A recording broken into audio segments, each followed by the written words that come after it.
গোপাল জয় জয় রাধা রমণ হরি গোবিন্দ জয় জয়।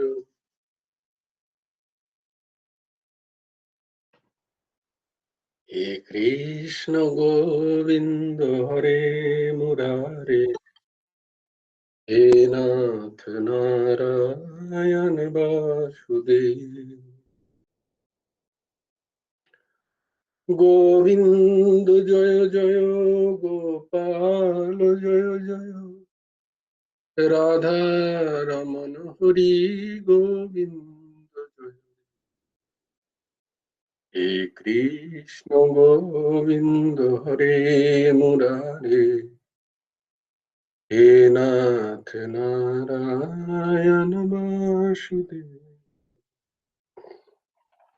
গোবিন্দ জয় জয় গোপাল,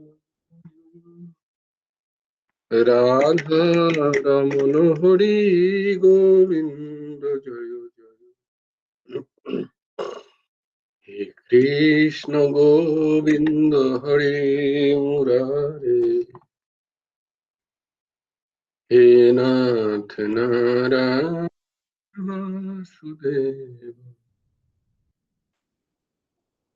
গোবিন্দ জয় জয় গোপাল জয় জয় রাধা রমণ হরি গোবিন্দ জয় জয়। হে কৃষ্ণ গোবিন্দ হরে মুরারে, হে নাথ নারায়ণ বাসুদেব। রাধে শ্যাম রাধে শ্যাম শ্যাম রাধে রাধে। রাধে কৃষ্ণ রাধে কৃষ্ণ কৃষ্ণ কৃষ্ণ রাধে রাধে। রাধে শ্যাম রাধে শ্যাম শ্যাম শ্যাম রাধে রাধে।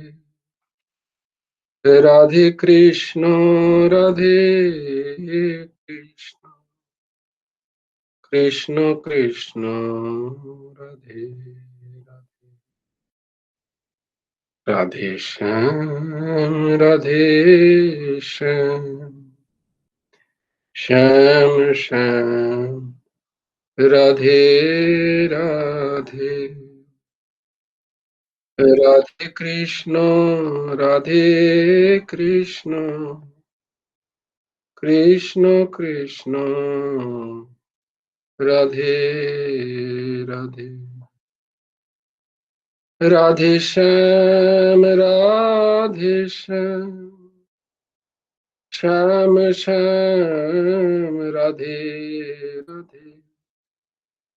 রাধে কৃষ্ণ রাধে কৃষ্ণ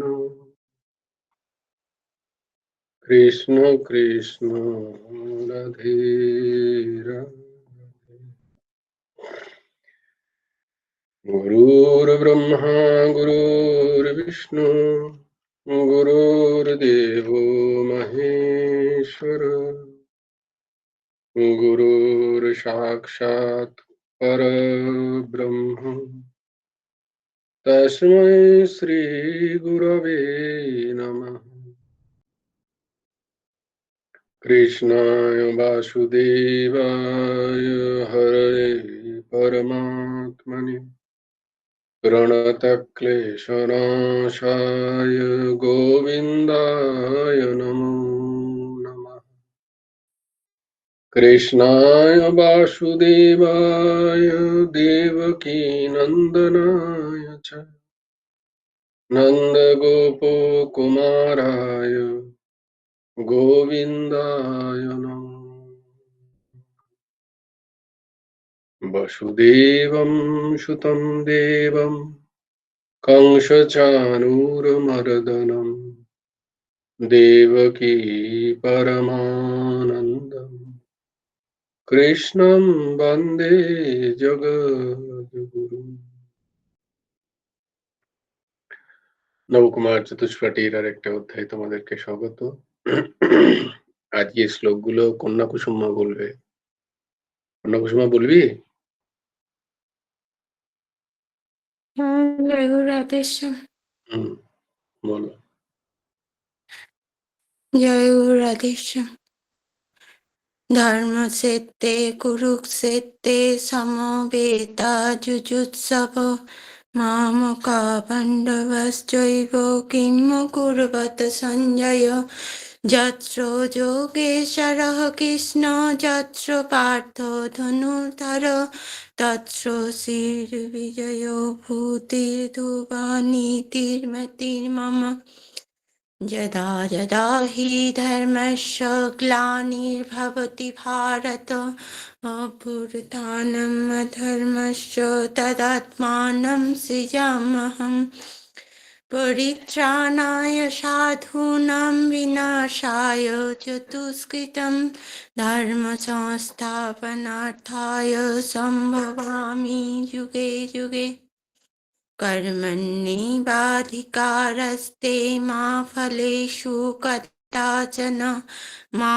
कर्मफलहेतुर्भूमा ते सङ्गस्तु कर्मणि योगस्तु कुरुकर्माणि सङ्गं त्यक्त्वा धनञ्जय सिद्धासिद्धो समभूता समत्वं योगो उच्यते विहाय कामं यत्सर्वान् पुमांश्चरति निःस्पृहः निर्ममो निरहङ्कारः स शान्तिम् अधिगच्छति तमेव शरणं गच्छ सर्वभावेन भारत तत्प्रसादात् परं शान्तिं स्थानं प्राप्स्यसि शाश्वतम् तद्विद्धि प्रणिपातेन परिप्रश्नेन सेवया उपदिक्षन्ति ते ज्ञानं ज्ञानिनः तत्त्वदर्शिनः श्रद्धावान् लभते ज्ञानं तत्परो संयतेन्द्रियो ज्ञानं लब्धा परं शान्तिम् अचिरेण अधिगच्छति कार्पण्यदोषोऽपहतो स्वभावो पृच्छामिदं धर्मसंमुच्येताः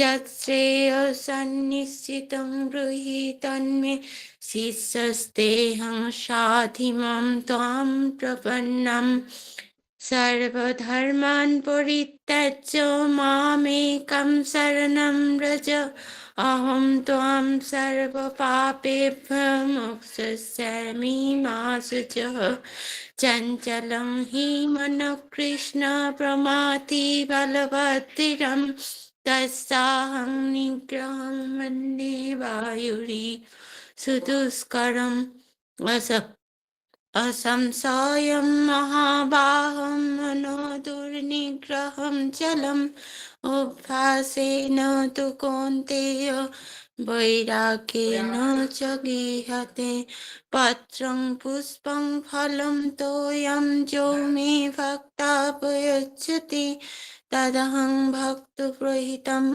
अश्नामि प्रतात्मनः यत्करोषि यदश्नासि यज्जुहोषि ददासि यत्तपस्यासि कौन्तेय तत्कुरुष्व मदर्पणम् अनन्यश्चिन्तयन्तो मां ये जना पर्युपासते तेषां नित्याभियुक्तानां योगक्षेमं वहाम्यहम् अपि चेत् सुदुराचारो भजते मामनन्यभाक् साधुरेव समन्तव्यो सम्यक् व्यवसितो हि सः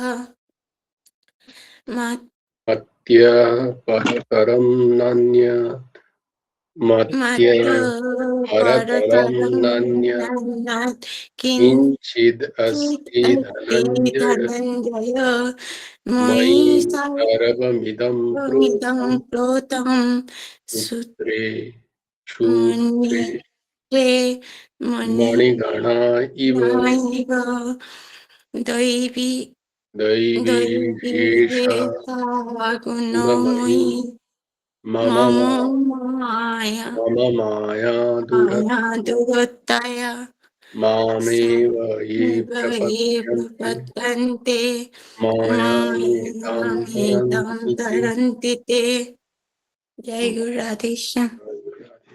খুব সুন্দর, ভেরি গুড। তো আমরা ছিলাম গুরু ভগবানের রচিত গুরুমুখে গীতা উপদেশ গ্রন্থের 18 নম্বর অধ্যায় মোক্ষযোগ। সেখানে 121 নম্বর অনুচ্ছেদ,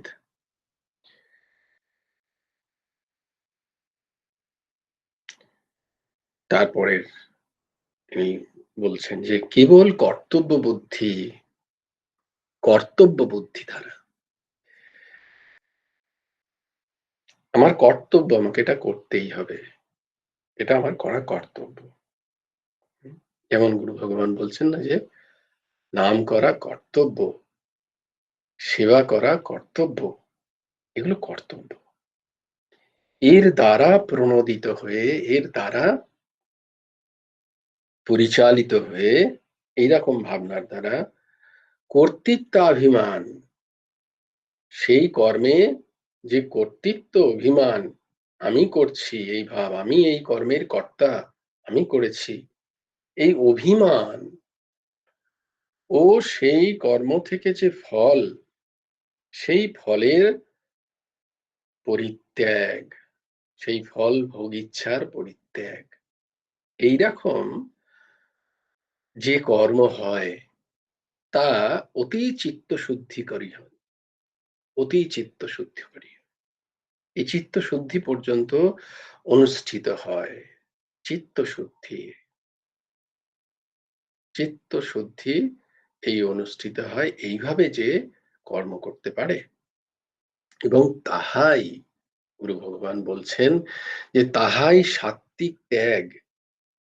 এইরকম যে ত্যাগ করতে পারে, কর্তৃত্ব অভিমানের ত্যাগ এবং কর্মের ফলভোগ ইচ্ছার ত্যাগ, এই ত্যাগ হচ্ছে সাত্বিক ত্যাগ। দেহধারী জীব সম্পূর্ণরূপে সর্বকর্ম ত্যাগ করে উঠতে পারে না, পরন্তু যিনি সর্বকর্ম করেও কর্ম ফলত্যাগী, তিনি ত্যাগী নামে প্রসিদ্ধ। তাহলে ত্যাগী কাকে বলবো না? যিনি সর্বকর্ম করেও কর্ম ফলত্যাগী, সেই আসল ত্যাগী। অজ্ঞ ব্যক্তিগণের কর্মত্যাগ অসম্ভব। দেখো, যেটা তোমাদের আগেও বলছিলাম যে একদিন বোঝাচ্ছিলাম না যে অহম যার মধ্যে উৎপন্নই হয়নি, সে অহম ত্যাগ করবে কোত্থেকে? তাই না? এই সূক্ষ্ম বিষয়টা বোঝা দরকার। যার বোধই হয়নি, যে তার পক্ষে তো এটা বোঝাই সম্ভব না যে সে কি ছাড়বে আর কি ধরবে, সে কোথায় উঠবে, সে তার বোধই নেই তো সেই জায়গায়।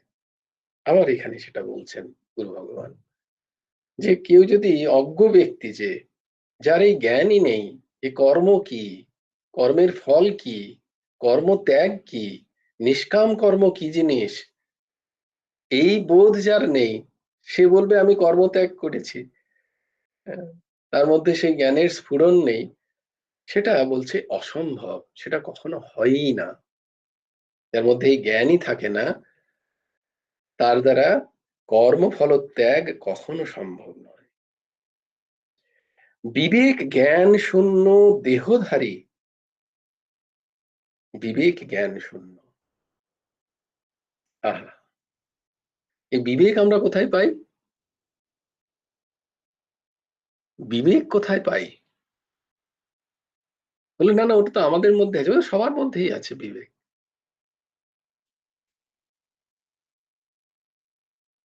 একমাত্র অর্ঘ্য হাত তুলেছে।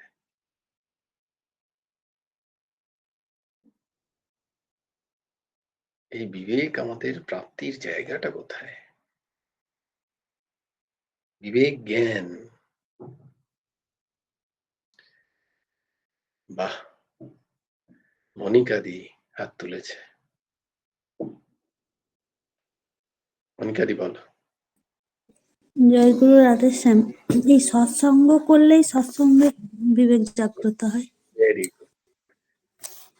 बिनु सत्संग विवेक ना होई আর রাম কৃপা বিনা মিলে না সই। বিনু সৎসঙ্গে কখনো বিনু সৎসঙ্গ ছাড়া বিবেক জ্ঞান কখনো সম্ভব নয়। হুম, তাই সৎসঙ্গ সবার প্রয়োজন। যে জানতে চায়, যে জ্ঞানী হতে চায় তার সৎসঙ্গ যেমন প্রয়োজন, যে সাধক জেনে যে চেষ্টা করছে তারও প্রয়োজন। আবার যে জ্ঞানী, যার জ্ঞান প্রাপ্ত হয়ে গেছে তারও সৎসঙ্গ করতে হয়। বিভিন্ন তার পর্যায়। কারণ সৎসঙ্গে সবই আছে। নির্ভর করে যে আমার চিত্তবৃত্তি কতটা নির্মল হয়েছে, আমার চিত্তবৃত্তি কতটা ঊর্ধ্বমুখী হয়েছে, ততটাই আমি ওই সৎসঙ্গ থেকে নিতে পারি, আমি ধারণ করতে পারি। সৎসঙ্গে একই কথা বলা হচ্ছে বারংবার। দেখবে হঠাৎ করে মনে হলো এই কথাটা তো প্রথম শুনলাম। এই কথাটা তুমি প্রথম শোনোনি। কথাটা হয়তো অনেকবার শুনেছো, কিন্তু সেটার ধারণ হয়নি। সেটা আমার মনে কোনো ছাপ ফেলেনি। আজকে মনে ছাপ ফেললো বলে মনে হইলো যে এই কথাটা তো একটা নতুন শুনলাম। তার মানে এই সৎসঙ্গ করতে আমার বিবেক জাগৃত হয়েছে। আস্তে। তো বিবেক জাগৃত হচ্ছে কিনা দেখো আমাদের সৎসঙ্গ থেকে, অনেকের কাছ থেকে পাচ্ছি আমি যে আগেতে এরকম হলে এরকম করতাম, এখন এরকম করি না, এখন এরকম করি। শুনে একদম মন খুশিতে ভরে যায়। হ্যাঁ, গদগদ হয়ে যায়। আহা! দেখো সৎসঙ্গের কি অপূর্ব ফল। ভেতর থেকে একটা মানুষটা যেন পাল্টে যাচ্ছে নিজেই বুঝতে পারছে। সে নিজেই বুঝতে পারছে। এই যেমন আজকেই নাম করলে হয়তো তোমরা বলবে আবার তাকে। আজকে যেমন বলছিল যে আগেতে ওই সেই ঝগড়া। আগেতে ঝগড়া হতো। তো এখন আর ঝগড়া করি না, এখন শান্ত হয়ে যাই। তো পাশের বাড়ির লোকেরাই বলছে যে কি ব্যাপার রে? তোর মা তো আজকাল আর ঝগড়া করে না। বলে না মা খুব শান্ত হয়ে গেছে এখন। দেখো কি অদ্ভুত পরিবর্তন, অদ্ভুত একটা অদ্ভুত। হ্যাঁ, তার মানে ঝগড়াটা বা ক্রোধ, কাম ক্রোধ লোভ এগুলো সব আগন্তুক ধর্ম। আমার ধর্ম হচ্ছে শান্ত হওয়া, আমার ধর্মই হচ্ছে সুন্দর হওয়া। হুম? আমার ধর্মই হচ্ছে সবাইকে ভালোবাসা। হুম? আমার ধর্ম ঝগড়াঝাটি করা নয়, বিবাদ করা নয়, ক্রোধ নয় আমার। এগুলো সব আগন্তুক ধর্ম। এগুলো মিথ্যা, এগুলো বিকার। সেটা আমরা আস্তে বুঝতে পারছি। খানিকটা নিজেরা চেষ্টা করছি আর খানিকটা আ অটোমেটিক্যালি হয়ে যাচ্ছে। এটা অটোমেটিক্যালি নয়। এই যে তুমি প্রত্যেকদিন সৎসঙ্গ করছো, এর থেকে বিবেক জাগৃত হচ্ছে। এর থেকে বিবেক জাগৃত হচ্ছে। না কি দরকার? ঠিক আছে ছেড়ে দিলাম।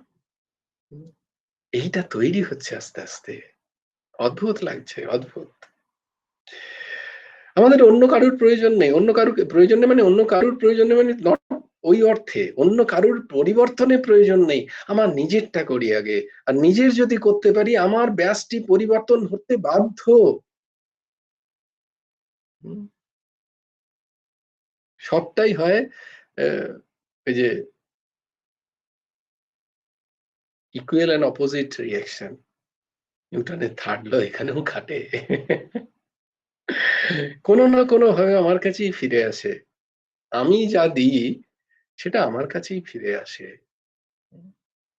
তাই আমি যদি পজিটিভিটি দিই, আমি যদি সদর্থক ভাব দিই, আমার যদি মনের মধ্যে একটা সবসময় সুন্দর ভাবনা থাকে অপরের প্রতি, কারোর প্রতি যদি ঘৃণা না থাকে, কারোর প্রতি যদি দেশ ভাব না থাকে আমার মধ্যে, তাহলে আমিও সেটাই পাবো। এটা এটা ধ্রুব সত্য, এটা ধ্রুব সত্য। এই সত্যের মধ্যে কোনো কোনো খাদ নেই। সবাই স্বীকার করেছেন। জ্ঞানীরা স্বীকার করেছেন, কর্মযোগী স্বীকার করেছেন, ভক্তিযোগী তো করেন। অষ্টাঙ্গ যোগেও করে। হুম, সবাই করে এই কথাটা। তোমারই তোমারই ব্যবহার, তোমারই আচার, তোমারই শব্দ তোমার কাছে ফিরে আসে। যায় না কোথাও। তাই এই যে বিবেক জ্ঞান কোথায় পাবো না? সৎসঙ্গে পাবো। সৎসঙ্গ ছাড়া বিবেক জ্ঞান সম্ভবই নয়। আমি যতই জপ করে নিই, যতই তপ করে নিই, আমার সৎসঙ্গ যদি না হয় তাহলে বিবেক জ্ঞান হবে না। বিবেক জ্ঞান শূন্য দেহধারী কর্ম প্রবৃত্তির হেতু রাগ দেশের আধিক্য নিবন্ধন নিরন্তর প্রবৃত্তি থাকে বলে শেষে সে কর্মত্যাগে অসমর্থ হয়।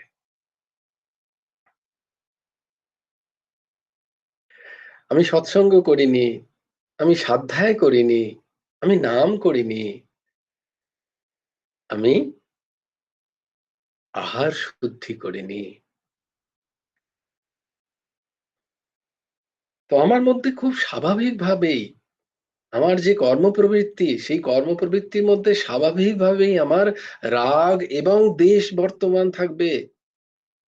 আমি যতই উচ্চকোটির বুদ্ধিমান হই না কেন, আমি যতই উচ্চকোটির সমাজে প্রতিষ্ঠিত মানুষ হই না কেন, আমার কর্মপ্রবৃত্তিতে রাগ দ্বেষ যাবে না।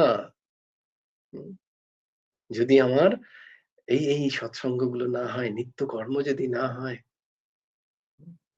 আমি হয়তো শুনে নেব কোথাও থেকে এবং আমি বলতেও পারবো না, না আমার মধ্যে কোনো রাগ দ্বেষ নেই। কিন্তু বলে তো লাভ নেই। নিজে বসে নিজের মনের দিকে তাকাও। হুম, নিজের মনের দিকে তাকাও। এটা নিজের বিষয়। অন্য কোথাও প্রতিষ্ঠিত বা কোথাও প্রচারের বিষয় তো নয়। আমাকে কেউ বলল এটার বিষয় নয়ই একেবারে এটা। হুম, এটা একদম আত্মিক বিষয়। আমার ভেতরটার কি দশা, অন্যের ভেতরের কি দশা সে বুঝবে। আমার কি হলো? বলে এইরকম যিনি, তার এই রাগদ্বেষের আধিক্য থাকে তার সমস্ত কর্মে, আর তা দ্বারা যখন সে প্রবৃত্ত হয়ে যখন সে কর্মত্যাগের কথা শোনে, সৎসঙ্গের অভাবের কারণে, নিত্য নৈমিত্তিক ব্যবহারের অভাবের কারণে তার পক্ষে সেই কর্মত্যাগের ফল ত্যাগ অসম্ভব। সে অসমর্থ হয়, সে পারে না ছাড়তে। বলে আমি তো এখন তো এগুলো করার কথা নয়, এগুলো তো বয়সকালে করার কথা। বলে হবে না। মহাপুরুষরা বলছেন তুমি যদি এখন থেকেই প্র্যাকটিস না করো, সাধন না, এটাই সাধন, এটাই প্র্যাকটিস। নিত্য নৈমিত্তিক কর্মগুলো ঠিক করে যাওয়াই, কি হলো না হলো আমার জানার দরকার নেই। এটা তোমায় আজকে ফল দিবে না। যখন তোমার দরকার হবে তখন ফল দেবে। দেবেই দেবে, এর মধ্যে কোনো সন্দেহ নেই। দুদিকেই। আমি যে রাগদ্বেষ দ্বারা কর্ম করছি, যে ফলাকাঙ্ক্ষা নিয়ে কর্ম করছি, সেই কর্মও আমাকে একদিন ফল দেবে। যেদিন আমি কর্ম ত্যাগ করতে চাইবো, আমাকে সে ছাড়বে না, আমাকে নিরন্তর রাগদ্বেষের দিকে টানবে। যেদিন আমার মনে হবে যে না এগুলো করে কিছুই হলো না, তখন আর আমি ছাড়তে পারবো না সেগুলোকে। মনের মধ্যে এমন ভাবে, কারণ আমি ওটাই সাধন করেছি যে হ্যাঁ, সাধক দেহে করবে যাহা, সিদ্ধ দেহে পাবে তাহা। এ সিদ্ধ যেভাবেই হোক না কেন। উম, তাই তারা কর্মত্যাগ মানে সেই কর্মের ফলের অভিসন্ধির ত্যাগ তাদের দ্বারা সম্ভব হয় না। অতএব অজ্ঞ অধিকারী ব্যক্তিগণ চিত্ত শুদ্ধির জন্য কর্ম করেও ভগবদ অনুকম্পায় তৎকালোচিত ফলত্যাগ করেন বলে তাদের ত্যাগী নামে অভিহিত। কি? হ্যাঁ, এটা আমি বলতেই যাচ্ছিলাম, কিন্তু ঠাকুর দেখো লিখে দিলেন।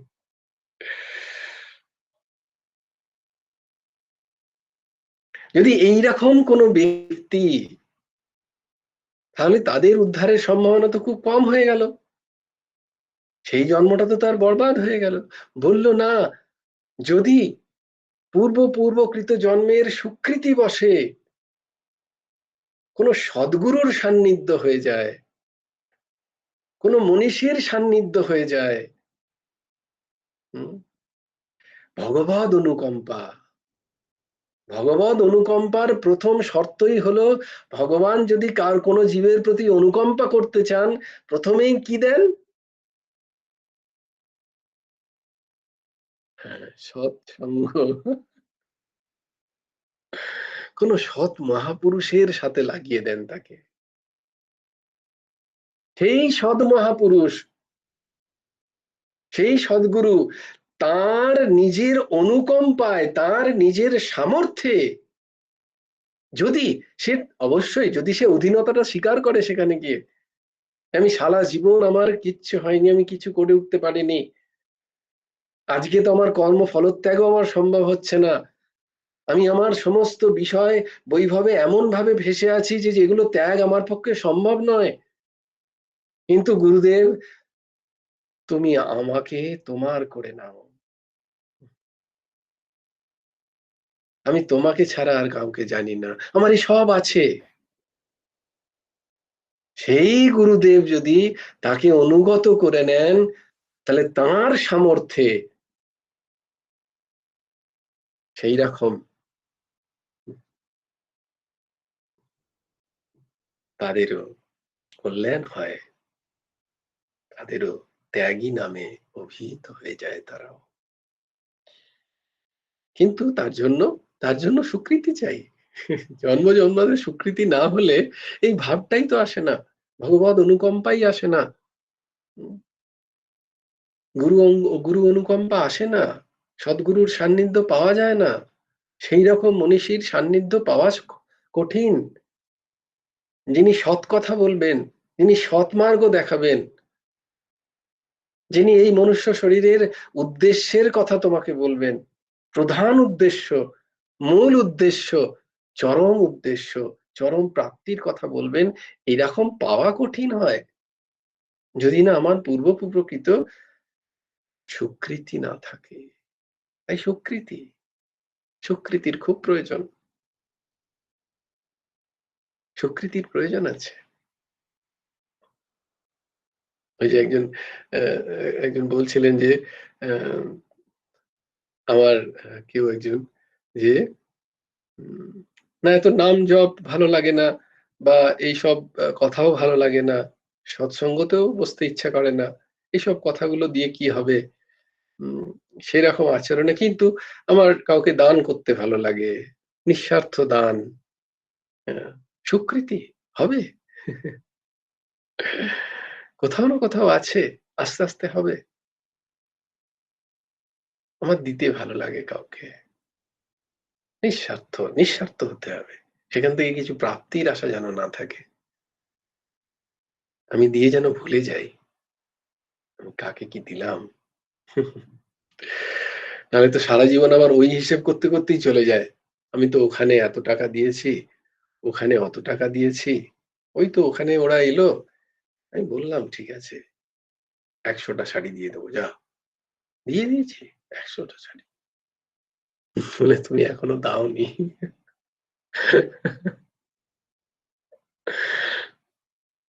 হ্যাঁ, বলে চলো কোই বাত নেই, আস্তে আস্তে এটাতেও হবে, কিন্তু স্বীকৃতির প্রয়োজন আছে।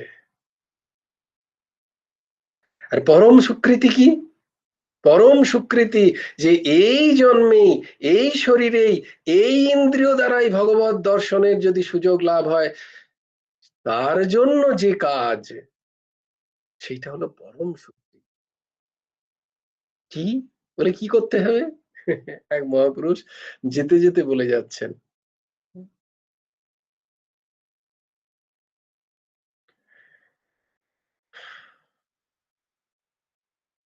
না, কৃষ্ণের হয়ে, কৃষ্ণের জন্য কৃষ্ণ নাম নাও। ক্যা হও? প্রথমে, প্রথমে গুরুর হও, গুরুর হয়ে যাও, নিজের হয়ে থেকো না।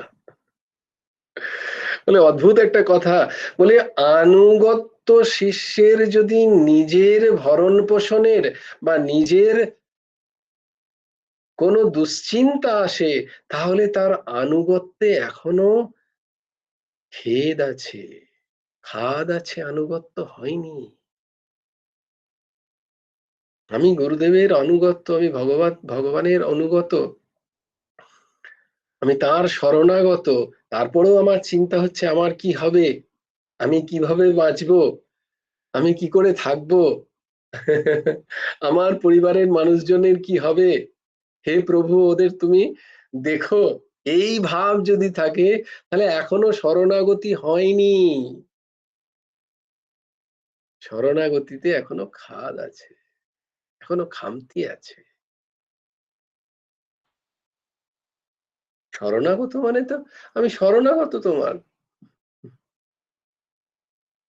ব্যাস, আমার আর কোনো ইচ্ছাই নেই, আমি জানি তুমি করবে, তুমি দেখছো, তুমি সবটুকু নিয়েছো, আমি জানি, এই শরণাগতির ভাব। ঈদৃশ ব্যক্তি বস্তুতঃ ত্যাগী না হলেও, দেখো দেখো গুরুদেব কি লিখছেন, যা ভাব প্রকাশ করছে যেন পরের লেখাটাই তিনি চাই তাই লিখছেন।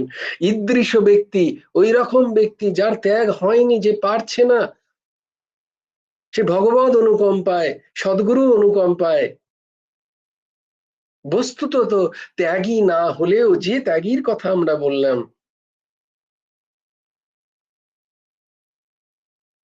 হলো না হলেও সে প্রশংসার জন্য উপচার ক্রমে তাকে ত্যাগী বলা হয়, কারণ সে সদ্গুরুর অনুগত হয়ে গেছে, সে ভগবত অনুকম্পার অধিকারী হয়েছে।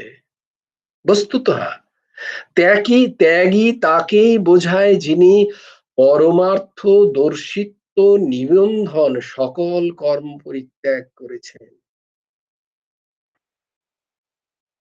সকল কর্ম বা সকল কর্মের ফলত্যাগ পরিত্যাগ করেছেন, কেন না একমাত্র আমার উদ্দেশ্য পরমার্থ, আমার আর অন্য কোনো অর্থের উদ্দেশ্য নয়, অন্য কোনো অর্থের আমার আর চাহিদা নেই, আমার উদ্দেশ্য পরম অর্থ, সেই ভগবত প্রেম প্রার্থী, সেই তত্ত্বজ্ঞান প্রার্থী, সেই আত্মজ্ঞান, এই উপলব্ধি, এটাই পরমার্থ, আমি পরমার্থ, পরমার্থী, আমি আমি আর অন্য কোনো প্রাকৃত অর্থের আমার কোনো প্রয়োজন নেই। এইরকম যিনি ত্যাগ করেন, সে যথার্থ পরিত্যাগ করেন। আত্মতত্ত্ব জ্ঞান শূন্য কর্মীগণের, আত্মতত্ত্ব জ্ঞান শূন্য যে কর্মী, সেই কর্মীগণের কর্ম অপেক্ষা জ্ঞানবানের কর্মত্যাগ অত্যন্ত প্রশংসনীয়। যারা কর্ম করে যাচ্ছে, যারা জ্ঞান শূন্য, আত্মতত্ত্বে যাদের শ্রদ্ধা নেই, জানার ইচ্ছা নেই, এইরকম কর্মীগণের যে কর্ম, সে যত যত বৃহৎ কর্মই হোক না কেন, তার অপেক্ষা যিনি জ্ঞানী, যিনি পণ্ডিত, তার কর্মত্যাগ অত্যন্ত প্রশংসনীয়। কর্মের কর্মে যে ফল প্রসব করে তাহা বিপদ বিজড়িত। আমি দান করি, কারণ নিঃস্বার্থ দান খুব কঠিন। দানের অহং তো থেকেই যায়। যেহেতু আমি দান করছি তাই জন্য অহং তো থেকেই যাচ্ছে। তাই সেটা তো মন থেকে চট করে যাবে না, খুব কঠিন। যথার্থ দান খুব কঠিন। তাই সে যত বড় কর্মই করুক না করো, সমাজ সেবামূলক, লোকসেবামূলক, এই সমস্ত কর্মে যদি তার জ্ঞান শূন্যতা থাকে, তার যদি আত্মতত্ত্বের জ্ঞান না হয়, তার যদি সমদর্শন না হয়, তার যদি এই ভাব না আসে যে এই কর্ম আমার নয়, তাদেরই কর্ম, আমার দ্বারা কেউ করিয়ে নিচ্ছেন, এটা তো তাদের প্রাপ্য, এইরকম ভাব যদি না হয় তাহলে বিপদ আছে, পদস্খলনের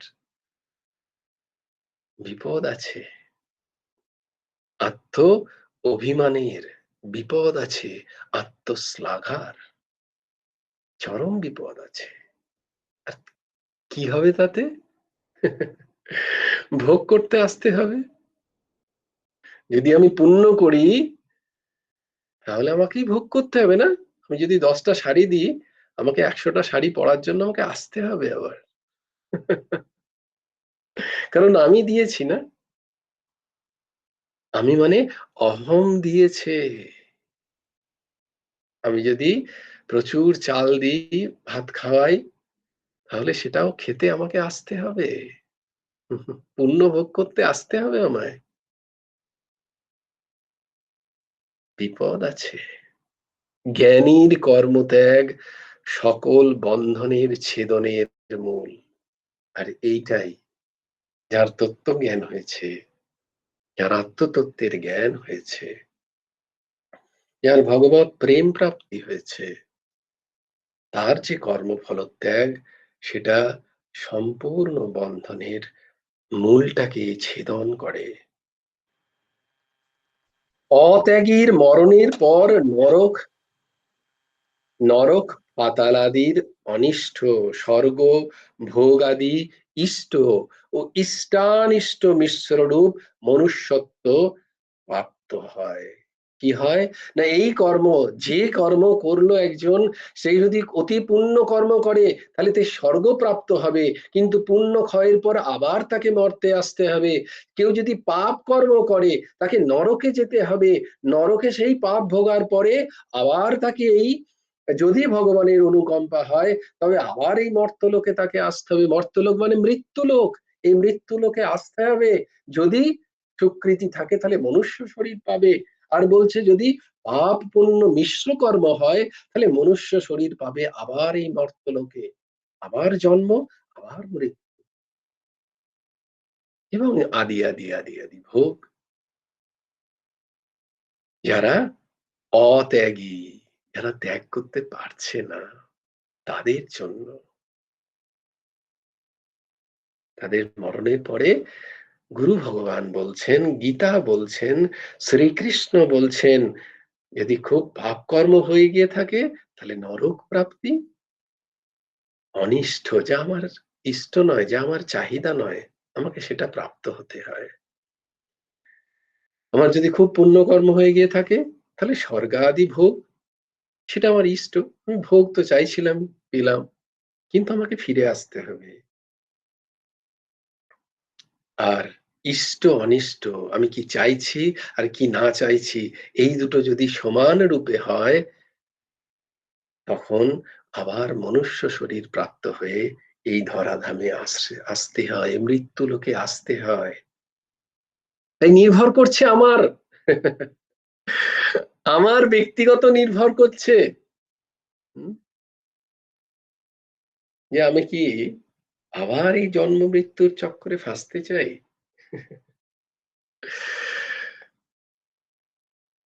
যদি ভগবত ইচ্ছা হয়, অতি সুন্দর, আসিব যাইব কৃষ্ণ ভজিব, ও তো খুব চরম স্তরের কথা, খুব চরম স্তরের কথা। ভগবৎ প্রেমী ছাড়া এই কথা বলাই সাজে না। আর যারা ফল অভিলাষ শূন্য, তাদের জ্ঞান প্রভাবে অবিদ্যা বীজ উন্মূলিত হয় বলে মরণের পরে তাদৃশ ইষ্ট অনিষ্ট সাধন ও মিশ্র রূপ ত্রিবিধ ফল লাভ তাদের হয় না। তারা না তাদের ইষ্ট প্রাপ্তি, না তাদের অনিষ্ট প্রাপ্তি, না তাদের ইষ্ট অনিষ্ট মিশ্রিত আবার মনুষ্য শরীর প্রাপ্তি হয়। তাদের জ্ঞানের জন্য, তাদের যে অবিদ্যা অজ্ঞান, তার মূল থেকে যে উৎপাটন হয় তাদের অজ্ঞান অবিদ্যা, তার কারণে তারা মোক্ষ পদবাচ্য হয়। जय जय श्री राधे, जय जय श्री सीताराम, हर हर महादेव। भज गुरु हेमंत देव राधे श्याम, जप हरे कृष्ण हरे राम, जय गुरु राधे श्याम, राधे श्याम राधे श्याम, श्याम श्याम राधे राधे, राधे कृष्ण कृष्ण कृष्ण राधे राधे। जय गुरु राधे श्याम। श्री गुरार्पणमस्तु, श्री हेमंत देवार्पणमस्तु। जय गुरु राधे श्याम।